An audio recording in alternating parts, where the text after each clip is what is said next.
My name is Tyrell Shaw. I am interviewing Ms. Geraldine Young.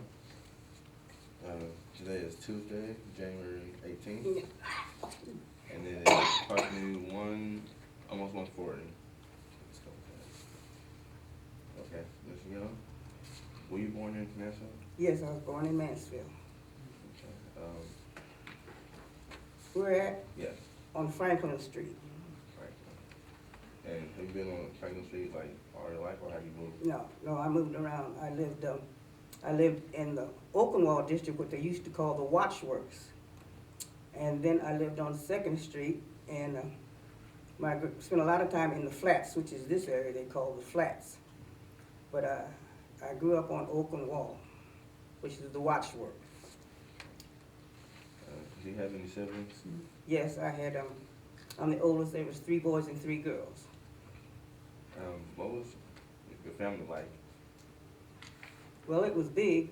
There were 6 of us, 6 children, and I was the oldest. My mother had like 2 families, and as I say, my sister and I were around the same age, like 18 months apart, and then I had the 4 other siblings were much younger. And so I have a brother and a sister like my children, and they all went to school here in Mansfield, and we all graduated from high school here in Mansfield. So, you say you and your family were close? Oh, very close. We had to be. Survival. Sure. Your parents? My mother's name was Renatha Washington Ray, and my father's name was William Henry Young, and he died, and then she married my stepfather, who was Robert Ray. Okay. When did they work? My father worked at the steel mill. My stepfather worked at the steel mill, and my mother was more or less a housewife. And later on, she worked in the school system. Okay. Where did you go to school at? I went to school at Newman School and Hedges School, then went on to John Simpson Junior High, and graduated from Mansfield Senior High in 1949. And I went to Mansfield Business College for a while. My further education was when I moved to Louisville, Kentucky, and that's where I got my degrees at, in Louisville, Kentucky. I was a police officer there, and I ended up going to University of Louisville and Eastern Kentucky to get some law enforcement degrees, and I'm a paralegal too from the University of Louisville. How long did you stay down there? Ooh, I lived for about over 40 years, close to 50 years I lived there. I came back here in, I think, 1999. I went down there in 58. So I lived in Louisville a lot of years, and then my mother passed away, and my sister prevailed on me to come home. Every time it snows, I remind her of that. When you were in school, were there any particular teachers that you were fond of or that you remember? I think if you started school, like, I have some pictures here, Friendly House, you know, you meet people along the way. I went to, like, I remember so well, I think about graduating from the Friendly House. We had graduation ceremony. At kindergarten, we had white gowns and caps with tassels. And then you go on to grade school, and at that time, there was very few blacks in Mansfield in 38, 39 in that time. And so Mansfield schools are basically integrated. And by my last name being Young, I was always the only black person in my room. At the end of the alphabetical order, you know, I was always down there. And so I had a lot of teachers. I remember Mrs. Vine at Newman School. Everybody knew the Vines at Newman School. And I remember Mrs. Pulver at Newman School. She taught writing, you know, had to write in cursive. And little things like that you remember as you go along. Things like that. There are small things, things like writing in cursive, you know. But some of those teachers, they mean a lot to you, and just, you remember them. Okay. Were you involved in any, like, after-school activities, like sports, extracurricular? Well, some, because at that time, see, if you went to school and you was the oldest, you had to work.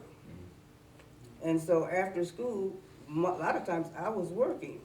And I worked at a doctor's, he was a dentist in the Wall Park building, his name was Ort. And I went to his house after school and cleaned the house. And I don't remember doing that much, but I was there, so I had to do something. But anyhow, after school, and then I would do that and get on the bus and rush home so I could go to the Friendly House. The Friendly House was our activity after school, a lot of it. They had a Jack and Jill dance club, and there were just activities to do. The Friendly House was right down here on Main Street. Matter of fact, I have a picture of some of the things that happened down there. And the News Journal has quite a few pictures of the old Friendly House that was down here on Main Street. And so I remember I sang, of course, in the Glee Club, and I was in the Girls Athletic Association, stuff we could do. But basically, after school, I rushed to work so I could get home and rush to the Friendly House and to do the things that we did. I was at the old Friendly House, and I was at the first day they went to the new Friendly House. We called it the new Friendly House on Mulberry. We called it the new Friendly House because we was at the old Friendly House. And but activities at school, a lot of us was far between because like some of the girls actually left school and went down and read the elevator at night downtown. And I think my senior year I did that. I ran the elevator in the Richland Trust building. They call it the Richland Trust then, it's the Richland Bank now. That one time they had a restaurant in the Richland Bank. A lot of people don't know that. You remember the name of it? The Richland Bank? That's who owned it, the Richland Bank, the restaurant. So, what was your first job? My first job, guess basically, see, you didn't get paid for babysitting then, you babysitted because they told you to. So it wasn't babysitting. I guess my first job was when I worked in Dr. Ort's and Mrs. Ort's house. So I was about 13 years old, Oh, all right. All right. How much did that pay you? Oh, Lord. I think I made $7.50 a week or something like that. That was a lot of money then, though. That was a lot of money then. I think I made $7.50. I think the 50 was for the bus pass. 50 cents was for the bus pass. There was a thing called a bus pass. You could buy a bus pass and get rides on the bus system here. And we used to get you take a bus, instead of using your bus pass, you'd walk until the weather got real bad. That way you could save that money to do something else with. We walked to school from, say, like Central Avenue to Senior High, but it was fun. What you did as you went along, you picked up people. By the time you got to Simpson or Senior High, they got 12, 15 people. Then them same people would walk home if you walked in the evening, and by the time we lived the furthest away, which is around Liberty Park, that area, so we'd be the last ones. And you walked and saved that bus pass as long as you can. Sometimes be raggedy, where you didn't carry it around in your pocket, but you saved that bus pass and kept that bus money. So the bus system here was really good then. And people rode the bus. That was the only transportation you had. I remember in my family, people didn't have cars. My stepfather had a truck. It was so raggedy, I remember now that truck, I don't know how. But it was for Daddy, because Daddy had to go to work at the steel mill at nights. So you didn't get to ride in the truck. The truck was for business. You walked or rode the bus. Everybody. And there's no such thing like you can say, who's gonna take me? You're gonna take yourself if you go. So, the neighborhood, like, you said you lived on the north, so. Well, the neighborhood was very together because everybody shared and everybody had things. I remember some things that probably was done illegally, but everybody shared it. Everybody had, if one family had some chickens, everybody had chicken. And if somebody had, whatever you had, it was shared, the togetherness of the family. I remember, I'm what they call a depression baby. I was born in 31. And I remember on the street, all the lights were turned off. And there was a man on our street, I ain't gonna say who it was climbed the pole at night. And everybody in the street would have electricity. And in the morning, he'd go up, climb, and turn the lights back off. And it took a long time to figure out what was going on, because they didn't think anybody out there had sense enough to do that. But everybody shared. Everybody shared. I remember, I like wild game, because I didn't really know. My brother went away to college and came home and said, you know, I didn't know we was poor. We had pheasants one year for Thanksgiving. We just, what you had abundance of it, but you shared it. You had a garden, everybody had gardens and they shared. And I can remember in the fall butchering that cow and that pig. And I remember a tale about reformatory pig. I ain't gonna tell who this is about either. But everybody used to kind of share the reformatory pigs. Reformatory was self-sufficient with everything out there. They had their own everything. And every once in a while, a pig would get missing. And they'd go to people's house and somebody painted the pig. And the man came and said, well, that's not your pig, see. That pig is black and white, your pig is not black and white. They painted the pig, so everybody shared, but everybody shared that pig though. Everything was shared. Okay. What were the stores and the restaurants like down here in Square? What's your opinion about the stores? There were, well, on both sides of the street there were businesses. Like on the corner was corner down there was a car dealership. And then there was the Vaguely building, and the Bisman building, and there was a meat market right up here between the Vaguely building and the Bisman building. There was a butcher shop. No, around in this area. It was around. No, it was a butcher shop. Then across the street on the corner of 6th, there was a shoe shop. Remember the shoe shop? Mm-hmm. And before you got to Tucker's, you know, past Tucker's furniture store. There was a shoe shop. And then there was a business that sold beauty supplies. You know where the chocolate bar was? You know, on one side, it was a business sold beauty supplies, and there was an alley. And I can think it was on the other side of that alley. And then there was, always had to have the pool rooms, you know. Yeah. The pool rooms. And I'm trying to think what was there. The red and white grocery store was down this way. And there was another pool room. There was 2 pool rooms. And there's a bakery down in that, there's an alley right now. And we used to get, on our trek to school, we used to stop there and get big donuts for a penny. A big donut around. And I guess he sold all the stale donuts to us on the way to school. But they were good. But early in the morning, you walked that far. By the time you got down here, and you got that donut for a penny, and it took you all the way to school. Litzler's. Was that the name of that bakery? Litzler's. I believe the name was Litzler's. And then the Greenleaf was on the corner. It was there when I was a little child. Mayor's Drugstore, and there was another bar on the other side of Main Street. I can't think of the name of that.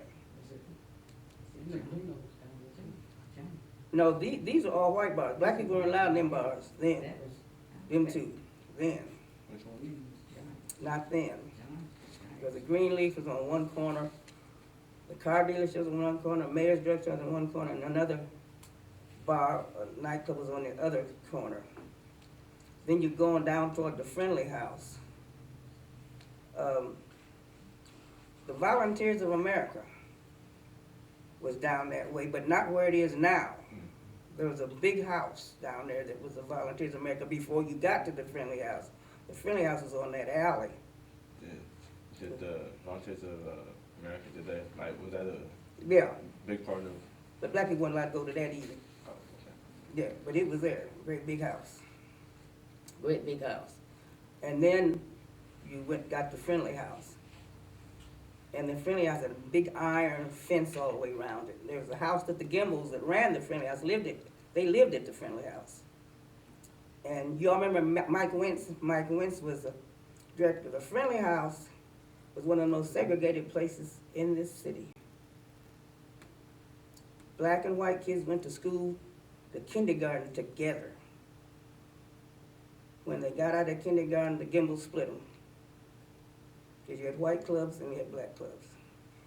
When Hidden Hollow Camp opened, black kids could not go to Hidden Hollow Camp. Could not go to it. Because I remember I was just so disappointed. They were just so enthusiastic about Hidden Hollow going to have a camping. And black kids couldn't go to Hidden Hollow Camp. Could not go to it. But the Friendly House was one of the most segregated places in Mansfield. Just like the parks were. But the Friendly House was, the kids grew up together. You know, they have that picture that's known all the United States with the Bobby Ross and all sitting on the curb. That isn't how the Friendly House was. They were together like that till they went to school. When they went to school, like I remember my kindergarten class, we were all together. After you got out of kindergarten, went to the first grade, the black and white kids were separated. What was life like for you, I guess, in Well, those times when you were older and you saw things happening around Like you? in high school or Yes, that's all. junior high, I think the realization of what the society you live in doesn't come to you till you get about junior high or high school, because until then it's just the way it is. That's the way you live, that's the way your peers live, that's the way society was, the society you were in, your socialization. Our socialization at the time was church. There was 3 black churches in Mansfield when I came up. So Sunday you didn't go to the movie, you wasn't no TV, you went churching. Which one? Anyone that's having a good program. Oh, you went to your church first. Then on Sunday afternoon, Sunday evening, you went to, as you got older, you went where the nice looking boys was. And as you got older. But when you were younger, you went where the best singing was. But you didn't realize about the segregation and the things until you got older, because as I say, as a child, that's the way it was. You know, going to church all day Sunday, going to the movie on Saturday, have a dime, whew, you was rich.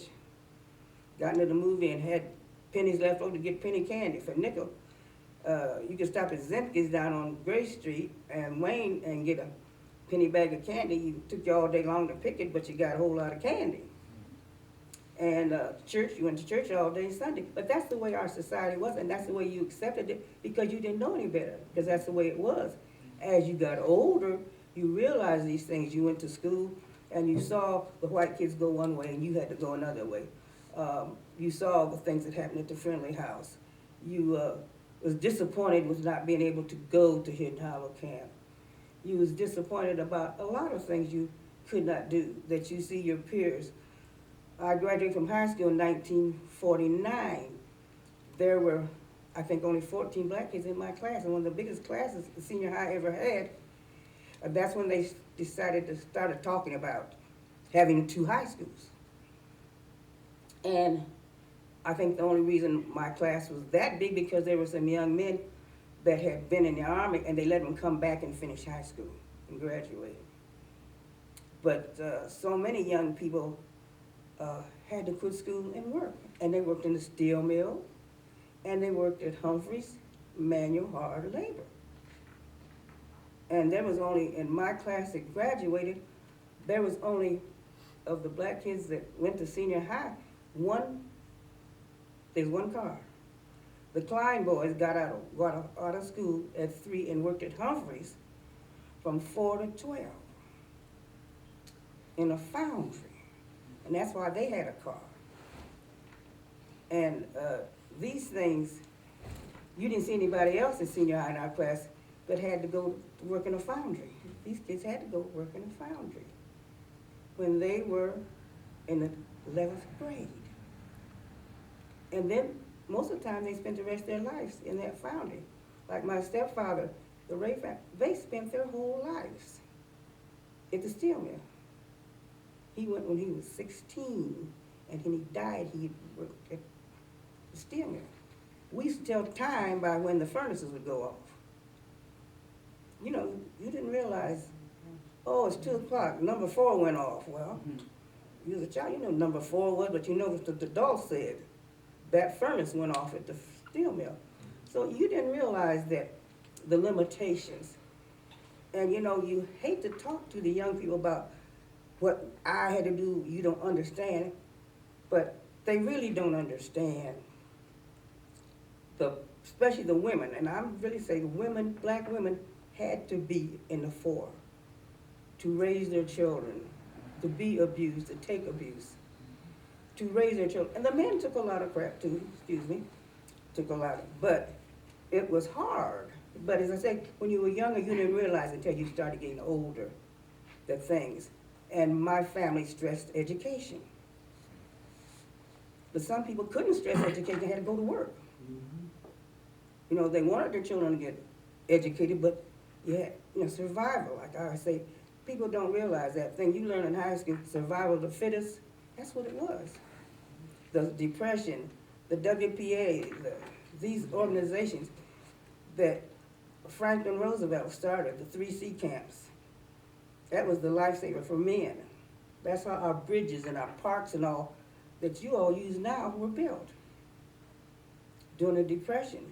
And sometimes I get upset about being a Depression baby, but it taught me a lot about life, how to live, how to associate with people, just the whole thing. Being poor. Sometimes, as my brother say, I didn't know we was poor. That's right. Because my mother could throw another potato in the pot and feed 2 more people. And so we learned that you had to make it, survive. How did the whole civil rights movement affect you and affect Mansfield? Well, civil rights movement. I was in Kentucky, so let me tell you about it. I was with Martin Luther King 3 days before he died in Memphis. I was president of an ASME union. ASME is the American Federation of State, County, Municipal Employees. And Martin Luther King was in Memphis with the garbage collectors who were ASME. And we had to go down and help march. I marched on Washington. I was in Louisville when they had the riots in Louisville in 68. Was it 68 or 69? But I was in Louisville when they had housing riots.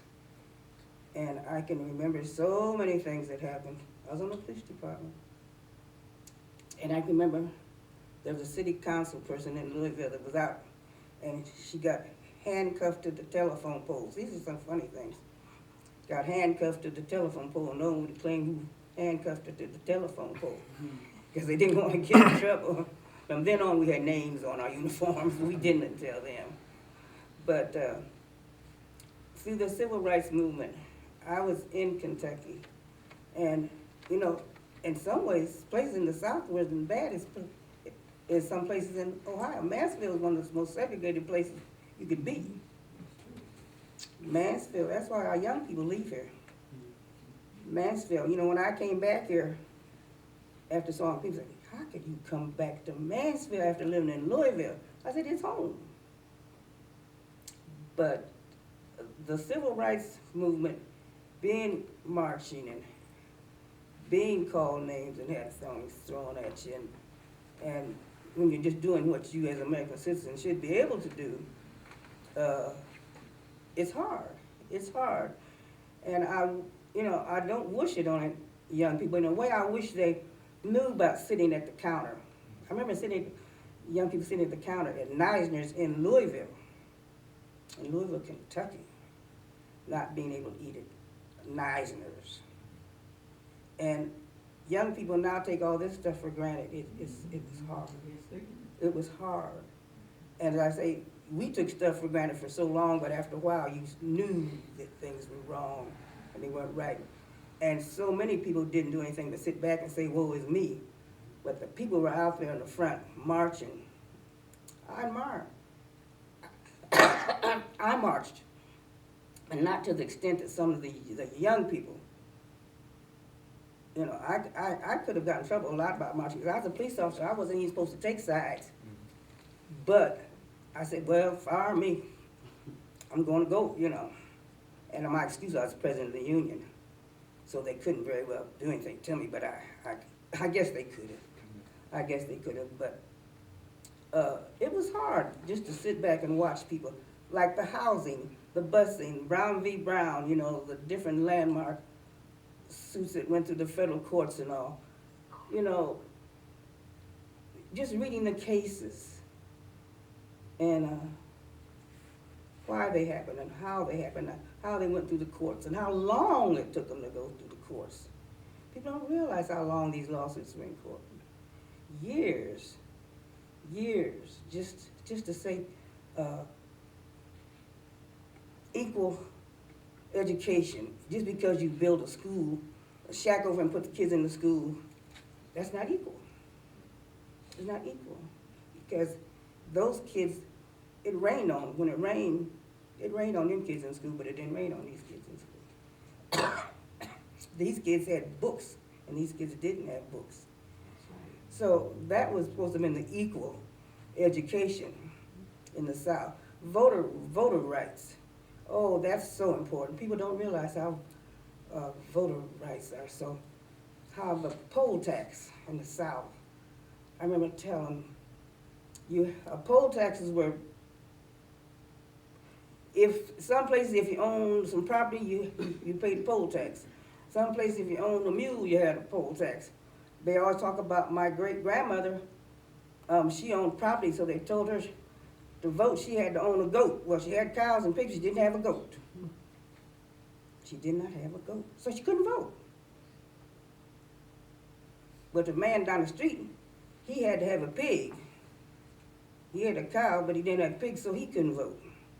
The poll tax, you know, the voters' right, people don't realize, and I get so upset when I work at the polls when people don't go vote. How many people died so black people could vote? I mean, every year. And I just think about here in Mansfield, the percentage of people that, of black people that can vote, that don't vote. They're registered, and they don't vote. In Louisville, I saw a man, people say, oh, my vote don't count. I worked in a campaign where a man lost an election by 2 votes. 2 votes. It rained that day. I got up, I said, uh-oh. I said, now you in trouble, it's raining. And sure enough, he lost the election. 2 votes. So I get very upset about that. I'll get on the stump and talk about that forever, talk about voting. I wish more people voted. And I worked so hard during the civil rights movement for the vote, to vote. There's so many people. Because I'd heard all my life about my grandma and the goats, you know. I heard about that. And I lived in Ohio. But then going south, I saw that it was true. That they figured out, but the guy that said that my grandmother had to have the goat to vote, she ended up buying his farm and putting goats on it. But still, it's just, that's the way it was. The poll tax to vote was just whatever they decided you had to have to vote. I got 2 more questions. You said you like went to church every Sunday. Did you grow up like going to church? Oh yeah. Were you like really involved in church? Oh, everybody was involved in church. Everybody. I mean, you started going to church and sitting there and being quiet, unless now your mother turned around and give you the look. You know what the look is. Yeah, You know what the look is. I know you know what the look is. You went to church. And as you got older, you went to church for the good singing or what the cute boys were, but you went to church. And right now, if I don't go to church, something's wrong. It's just part of me going to church. In black society, that was our socialization. That's all we had. You know, when we were slaves, we had to go down in the woods, but we had church. We always had church, and that's something that the black community will always have is church, because that's our bond. As each generation you say, oh, they're going to the dogs, they're not going to church, but there are people going to church every Sunday. Every Sunday, people go to church. Say, oh yeah, I went to church. That was part of me. You said so basically the role of church was like where everybody met up and got together. Well, that's why, people say Martin Luther King, he was a preacher. The church was the catalyst for holding the black community together. And, I've heard people say, oh, Martin Luther King told people how to vote. No, he did not. He said vote. If you will look at all of Martin Luther King's speeches, you'll never hear in one of them where he said, vote for John Doe or Joe Smith or something. He said, vote. So the black church has been the catalyst because that's all we had. Even on the plantations back as far as plantation, that's all we had was church. And as went by, even up to the Depression, didn't have any money for anything, church. You always had church. And that's what Mansfield's basis of the black community was church. There was 3 churches, Mount Calvary, Mount Hermon, and Mitchell Chapel. And everybody went to one of those churches. And you went to everybody's church, though. Yeah. On Sunday, we went churching. And you went to church, and you walked. I walked from Shiloh to Mount Hermon a many a Sunday. And well, I guess I say you pick up people as you go, and it just didn't seem like it was just going to church. Your tape run out, y'all, yet? Still got some time. Did you guys have anything you wanted to add? Or? Did you visit a lot after you moved away in '58? Did you come back here very often? Oh, yes, my family was here. Oh, yes, I came back quite a bit. Matter of fact, I have a sister, and my family's here. My mother was here, and I was born here, and all my sisters and brothers were born here, and I came back quite a bit. Do you have any particular memories of coming back and noticing changes? Or Yeah, I was really upset about the one-way streets and the Leland Hotel being torn down in the courthouse. Very upset about the courthouse being torn down. Very upset about it. There was some things like that. Socialization didn't change too much and hasn't changed. But I really was upset about some of the changes that were made, as I say, like the courthouse. I have the most beautiful old building got torn down. That was terrible. The Leland Hotel wasn't too bad because it's a big old building. But I came back and that courthouse was torn down. I was very upset about the courthouse being torn down. Very upset. And the one-way streets. Mansfield's not big enough to have a one-way street. And they got a ton of them still. Remember where the Orcs lived? On Andover Road. Yeah. On Andover Road. And why was the Watchworks neighborhood called Okay. the Watchworks? That big building out there, it's off of Gray Street, great big building up on a hill, brick building. They used to make watches there. And then later on, it was a knitting mill. But before that, they made watches there. And that's why it's called the Watchworks. Watches and clocks, but that's why it was called the Watchworks. I was curious about you. Excuse me. You had mentioned that the parks were segregated, or Yeah. can you elaborate on that a little bit? Well, there was nowhere black people could not swim in Mansfield, in any park. Like Liberty Park was more or less, was built by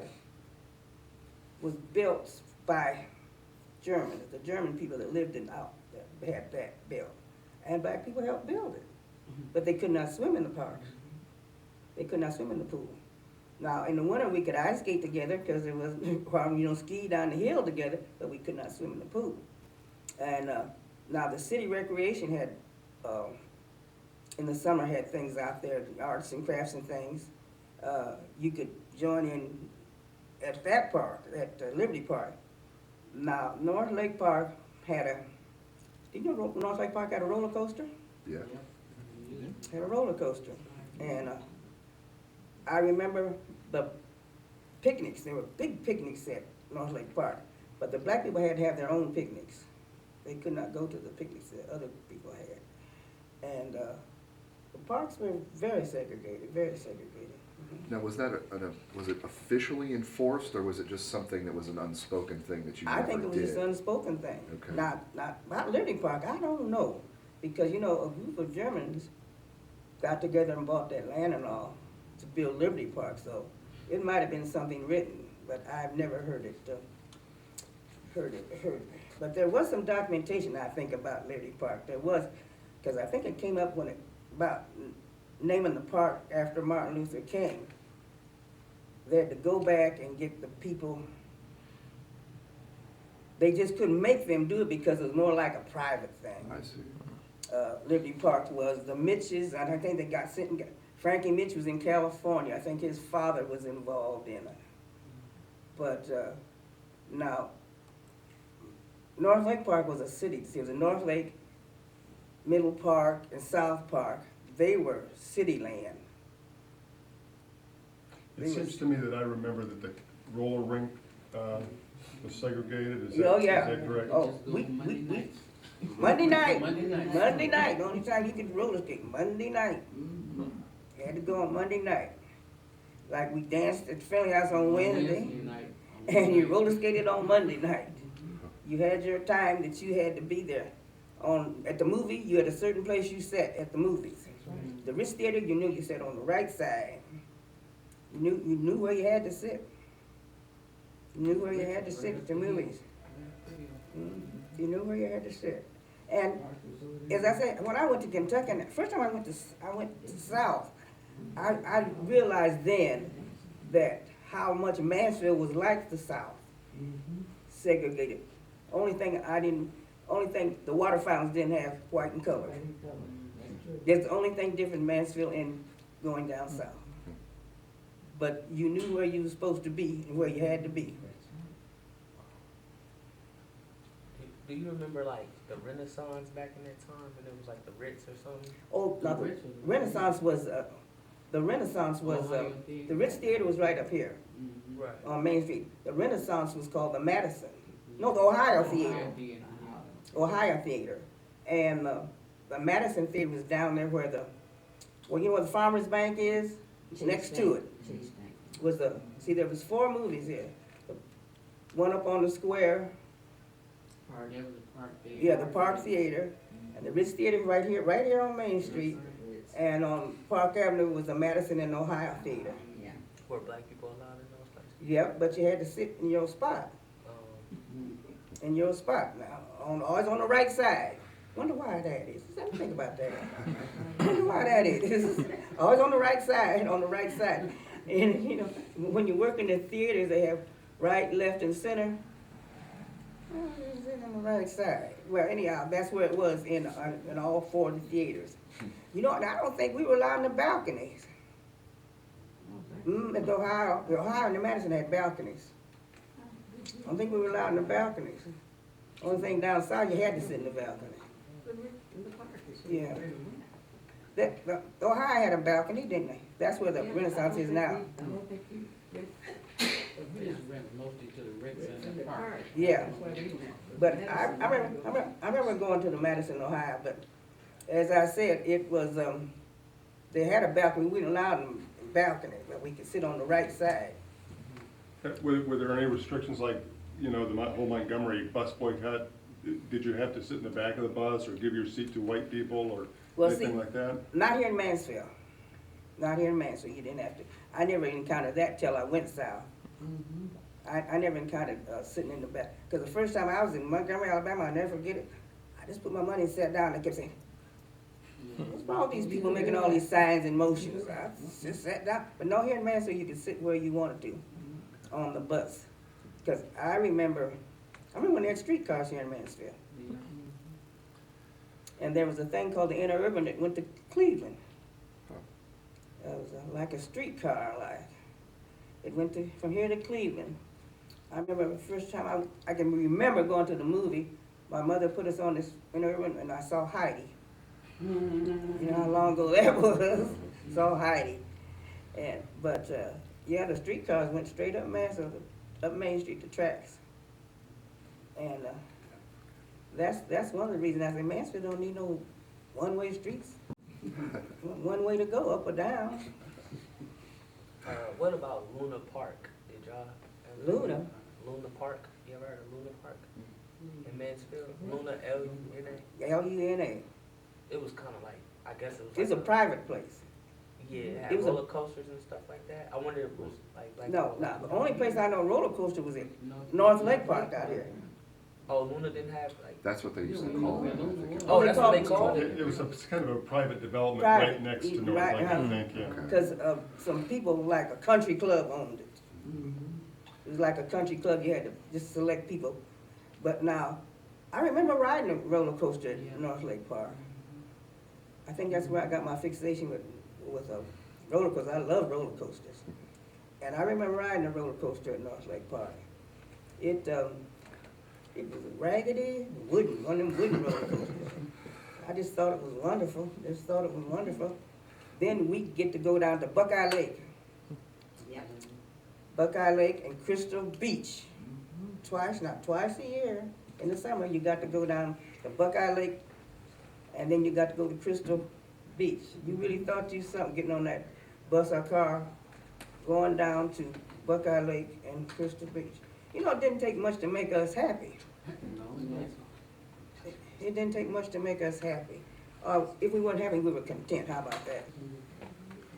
My question was, growing up in Mansfield, you were living here during the World War II era. Is there any way you could tell us a little bit about that, what the experience was like, what Mansfield was like during that time? I know it was affecting America everywhere. Could you tell us a little bit about that? Well, as I remember so well about rationing and coupon books, and I learned how to knit. Everybody learned how to knit in school.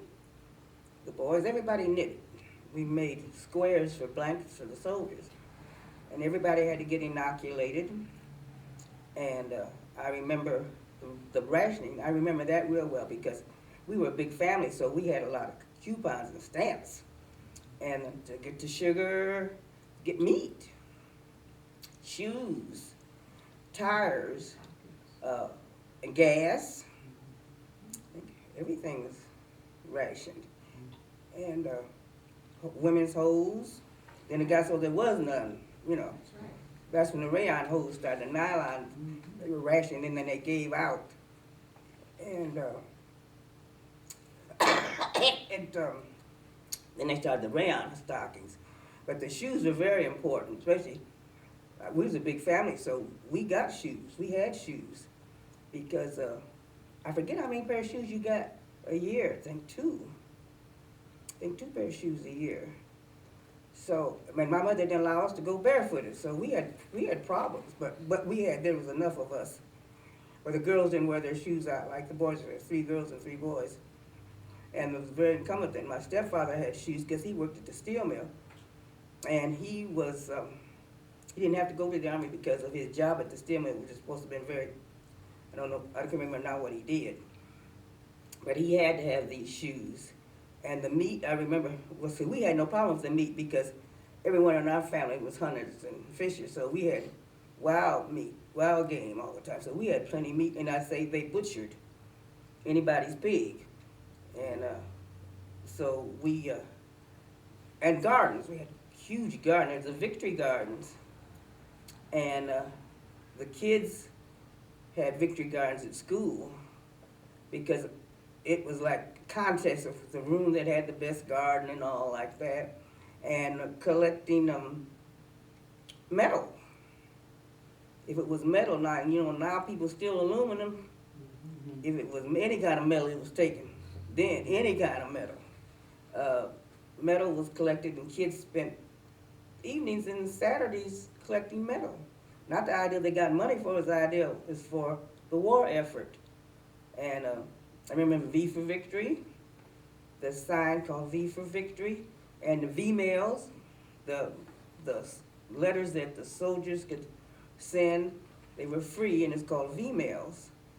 And I remember the savings bonds and the stamps. Everybody in school got a savings book, and you bought the stamps. And after you got so many stamps, you got a war bond. But there was a contest there was a contest to see which room could buy the most stamps. So everybody was busy. People were busy. The children were working for the war effort, and the adults were working, and everybody was busy. Busy. I mean, actually busy. And you did not think of, the segregation thing sort of, it was there, but everybody was so busy working. I can remember that, some kids didn't get to see their mother. Their mother would work one shift, and if their father wasn't in the army, he'd work another shift. They didn't get to see each other. I remember that. I remember the Westinghouse and Humphreys and all these factories worked 24 hours a day. And the trains coming in and out of Mansfield. I don't think people realize the trains that came in and out of Mansfield with the war effort, and the roundhouse over in Crestline. The roundhouse was over in Crestline, and the trains, now the B&O went east and west, and Pennsylvania went north and south. So right down there was the crossroads of the trains, and just how busy Mansfield was. It was a time where everybody worked. Everybody had money, but you couldn't spend it. They didn't have anything to spend it on, and everybody was busy, just busy. And the only thing that the young people was exempt from, you had to go to school. Otherwise, you was working for the war effort. Everybody. That help you? You mentioned the interurban line that went to Cleveland. Whereabouts would someone pick, where was the station for that? Where would you get the train? I remember the train going out across Central Avenue, and you know what? I can't remember. Not down here, right down here. Right, it had to be right down here because the train went like that way, so it had to be down here. Yeah, because my dad used to work and we used to catch it right down here. It had to be because the train went like across Central Avenue, like where Liberty Park is, the back of the train went that way, so it had to be down this way. You know where the brickyard, right down here? That's where the main station was for Mansfield. That's where it had to be, because as I say, the train, the way it went. Now, I can remember that part of on that interurban going across Central Avenue, because we lived at Central and Grace, and I can, just that young, I can remember crossing Central Avenue. But I can remember where we got on it, unless we got on it there. We could have got on it there. We got on it out there. I remember it stopped a lot. It stopped a lot until it got out of, really out of Mansfield. Yeah. And every time they talk about building, it's not gonna go now, Yeah, because the new governor says it's not, but if they think about the train going from Cincinnati to Cleveland, the new line, it would be wonderful. It would be wonderful.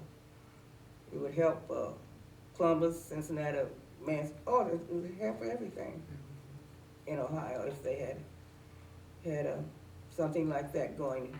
Just following 71. That's all it was gonna do was follow 71 and go straight up from Cincinnati to Cleveland. A train, you see, like the BART line out in California and the line from New York to Boston, or Boston, or New York to Washington. It would help Ohio so much if we could have that. In my lifetime, it won't happen. Not my lifetime, it won't happen. All right, well, does anybody else have anything else they'd like to get in, or? I think that's it, Mrs. Young. Good. Thank you so much for Okay. taking the time to talk to us today.